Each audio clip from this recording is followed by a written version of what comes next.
El proyecto AviEnergy promueve un uso más eficiente de los recursos dentro del sector avícola, basándose fundamentalmente en una estrategia de economía circular. Digamos que lo que se hace fundamentalmente es aprovechar las deyecciones avícolas para su uso como recursos, ya sea para la obtención de fuente de energía o para la obtención de fertilizantes o materiales para el aprovechamiento de nutrientes en el suelo. Bueno, en el primer paquete de trabajo de AviEnergy lo que hicimos fue determinar el potencial como biocombustible de las deyecciones avícolas. Para ello estudiamos muestras procedentes de las dos granjas que participan dentro del proyecto, una muestra de pollinaza y una muestra de pavinaza. Conviene aclarar, aquí podéis ver las muestras tanto de pollinaza como de pavinaza y aquí las granjas participantes. Conviene aclarar que estas muestras normalmente aparecen mezcladas con la cama de las aves, con lo cual para ver a efectos comparativos cuánto influye dicho material de base, también se analizaron por separado las características físico-químicas de viruta de madera, que es la base de la pollinaza, y paja, que es la base de lo que sería la pavinaza. Para determinar el potencial como biocombustible de las deyecciones avícolas se practicaron diferentes tipos de análisis. Se llevó a cabo el análisis inmediato, el análisis elemental, el análisis de cenizas y la determinación de su poder calorífico.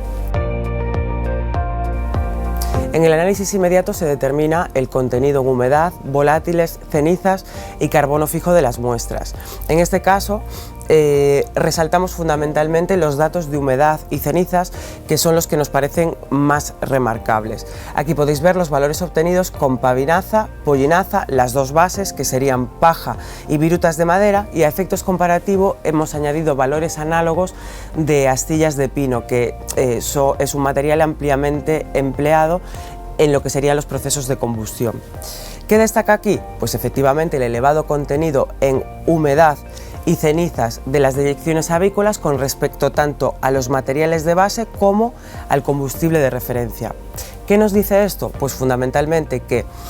debido a la humedad el biocombustible habría que secarlo, o sea, habría que someterlo a un proceso de secado previo a la alimentación a la planta de combustión, y el contenido en cenizas nos sugiere un control exhaustivo del proceso que pueda llegar a evitar o minimizar los riesgos o problemas asociados. En cuanto al análisis elemental, con este se determina el contenido en carbono, nitrógeno, hidrógeno, azufre y cloro de un determinado biocombustible. Aquí se presentan los resultados obtenidos con los diferentes materiales que he citado con anterioridad. ¿Qué destaca? Pues fundamentalmente un más bajo contenido en carbono, hidrógeno y nitrógeno por parte de las deyecciones avícolas, algo que indica la más que probable obtención de unos biocombustibles con un poder calorífico más bajo que lo que sería el combustible de referencia, y por otra parte un contenido más elevado de nitrógeno, azufre y cloro, lo cual nos sugiere que es más que probable la aparición de emisiones contaminantes derivadas de estos compuestos, como pueden ser óxidos de nitrógeno, óxidos de azufre o ácido clorhídrico. Debido al elevado contenido en cenizas observado dentro de las deyecciones avícolas, se hizo un estudio en mayor profundidad, por el cual se determinaron por fluorescencia de rayos X lo que serían fundamentalmente los elementos mayoritarios y minoritarios, y por medio de la norma UNE correspondiente las temperaturas de fusibilidad. Destacar que el contenido en general de tanto elementos mayoritarios como minoritarios es superior en las deyecciones avícolas, y que de hecho, estudiando la temperatura de deformación, que es aquella de las temperaturas de fusibilidad en la que se comienzan a ver los primeros signos de fusión de los materiales, son más bajas que lo que sería, por ejemplo, los materiales de base. El poder calorífico de un combustible nos indica el contenido energético por unidad de masa del mismo. Es por ello que es fundamental a la hora de determinar las propiedades de pollinaza y pavinaza.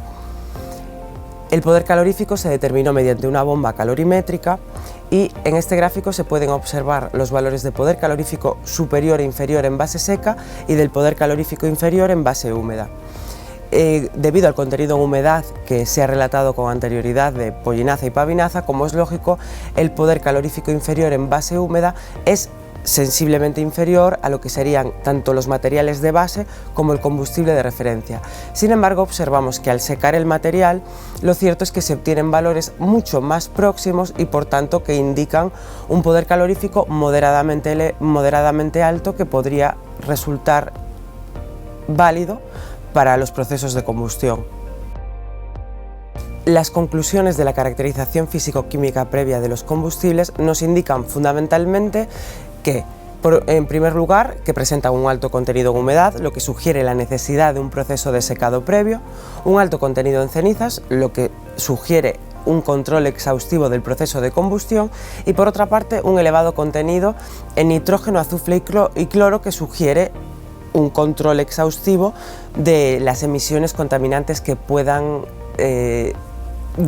crearse en el proceso de combustión de los biocombustibles. No obstante, y pese a ello, lo cierto es que estos biocombustibles estudiados están dentro de los márgenes para su uso como fuente de energía, debido fundamentalmente a su composición y también al valor intrínseco que supone el hecho de utilizar residuos como recursos para la obtención de fuente de energía, con el beneficio que ello conlleva.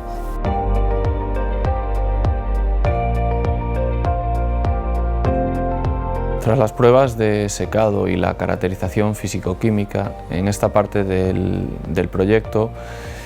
lo que se va a tratar es de desarrollar un quemador que pueda funcionar de manera continua, estable y sin demasiados problemas o costes de explotación, para generar calor que pueda ser empleado en la propia instalación de la granja, utilizando como fuente energética el subproducto o las deyecciones recogidas a lo largo del proyecto. Los principales desafíos para la obtención del calor están relacionados con la elevada heterogeneidad del combustible y su baja calidad. Como se reveló durante el análisis físico-químico, sabemos que tenemos un combustible con un elevado contenido en cenizas, un elevado contenido en nitrógeno. También sabemos que, a pesar del proceso de secado, es probable que nos encontremos con un subproducto con un contenido de humedad normalmente siempre por encima del 18 o del 20%. Asimismo, será un desafío el optimizar el proceso de combustión para minimizar las deposiciones de suciedad, la producción de ceniza y reducir las emisiones de contaminantes, tanto en forma de gases como de partículas o volátiles inorgánicos.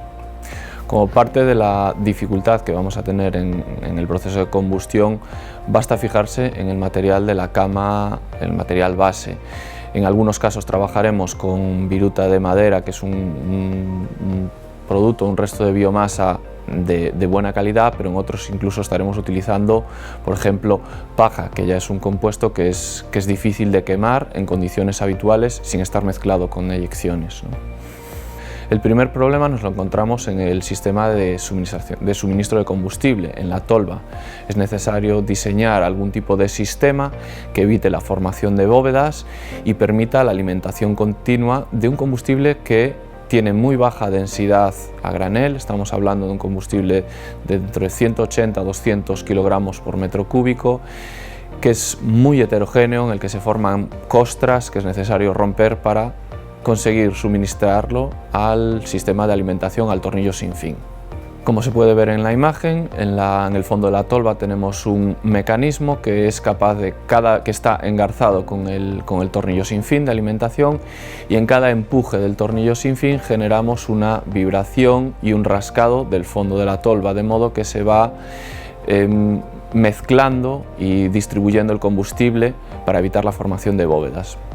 El segundo problema en la alimentación es el propio tornillo sin fin, que va a llevar el combustible hasta el quemador. En este caso se ha añadido un sistema basado en una leva, en el que tenemos un rascador que golpea y va limpiando el quemador, la salida del quemador, para asegurarnos que ningún resto, ni escorias ni cenizas, se puedan adherir a él y eviten la correcta alimentación de combustible. De las diferentes tipologías de quemadores que podemos emplear, desde parrilla fija, móvil, de alimentación inferior, superior. Sin embargo, aquí se ha optado por el sistema más sencillo, buscando una elevada economía del producto y una gran robustez del quemador. Debemos tener en cuenta que este quemador va a ser manipulado por el propio granjero o por personal que no está especialmente cualificado o sin formación para manipular quemadores o sistemas de combustión. Por lo tanto, tiene que tratarse de un sistema de limpieza sencilla y de manutención fácil. Como puede verse en la imagen, el quemador tiene una entrada lateral por donde se alimenta el subproducto con el tornillo sin fin, y en el propio quemador tenemos la entrada de aire primario. Existe una serie de orificios en la parte inferior y en los laterales de la boca del quemador que proporcionan el primer aire que vamos a utilizar para iniciar la combustión del producto. La idea de desarrollar un quemador de este estilo también es la posibilidad de sustituir con este equipo otros equipos existentes, es decir, empleando y manteniendo el mismo equipo de caldera que pueda existir en una instalación que haya ya en alguna granja. La idea es retirar el quemador de gasoil o del tipo que sea y poder introducir este tipo de quemadores, con el objetivo de incrementar la eficiencia en la combustión y reducir las emisiones contaminantes. Ese primer volumen o hogar se distribuyen los gases de manera que se hace un laberinto, se hacen varios pases, tal y como se muestra en la imagen, se hacen varios pases del gas por carcasa, de modo que le damos tiempo de residencia a los gases para que puedan reaccionar completamente, para que estén sometidos a temperatura un largo tiempo y se evite la formación de compuestos nocivos. Por último, en la salida de gases se sitúa un intercambiador de calor. Es un intercambiador aire-gas con el que recuperaremos el calor de los gases de combustión para transmitírselo al aire, que alimentará la granja y mejorará el bienestar y el confort de los animales. A pesar de que todavía quedan desarrollos pendientes, podemos decir que tenemos un equipo funcional, un quemador que es capaz de funcionar con un combustible 100% de origen gallinaza, el subproducto deseado,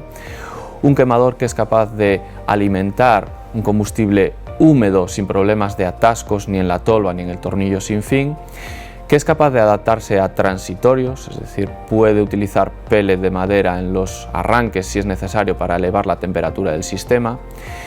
y que funciona de manera continua sin elevado mantenimiento, sin tener que estar rascando zonas de intercambio de calor, la parrilla, etcétera, para eliminar la escoria a lo largo del tiempo.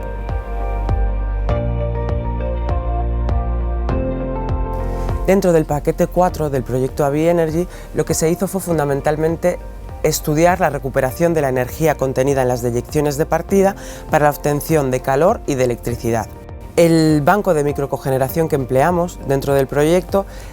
podéis verlo un poco presentado a continuación. Se basa en un ciclo orgánico de Rankine, que es una máquina térmica que cuenta fundamentalmente con un foco caliente y un foco frío. El foco caliente es una caldera policombustible de hasta 60 kilovatios térmicos y el foco frío es un aerorefrigerador o intercambiador de calor aire-agua. Nosotros partimos de un fluido orgánico que sería el R245FA, que es un fluido que tiene un bajo punto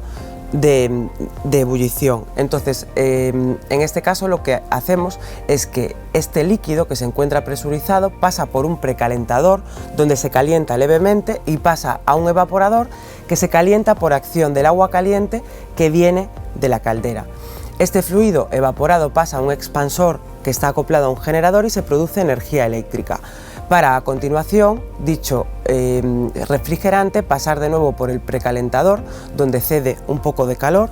y pasar al condensador donde por acción de agua fría procedente del foco frío vuelve de nuevo a estado líquido, pasando a la bomba donde se presuriza y volver a empezar el ciclo de nuevo. Aquí podéis ver asimismo una foto del ORC presente en nuestras instalaciones. De estos resultados se puede concluir lo siguiente. En primer lugar, el uso de las deyecciones avícolas consigue un funcionamiento en continuo del ciclo orgánico de Rankine en el que se basa nuestro sistema de microcogeneración. Por otra parte, se observa que a mayor diferencia de temperatura entre focos en los ensayos, mayor es la potencia obtenida y por tanto el rendimiento eléctrico neto obtenido. Y por otra parte, se obtienen rendimientos de hasta un 8% y potencias eléctricas de hasta 3,2 kilovatios, es decir, valores relativamente próximos a los máximos del equipo. Es por ello que la microcogeneración mediante ORC o ciclo orgánico de Rankine se presenta como una opción plausible para la valorización energética de las biomasas residuales estudiadas.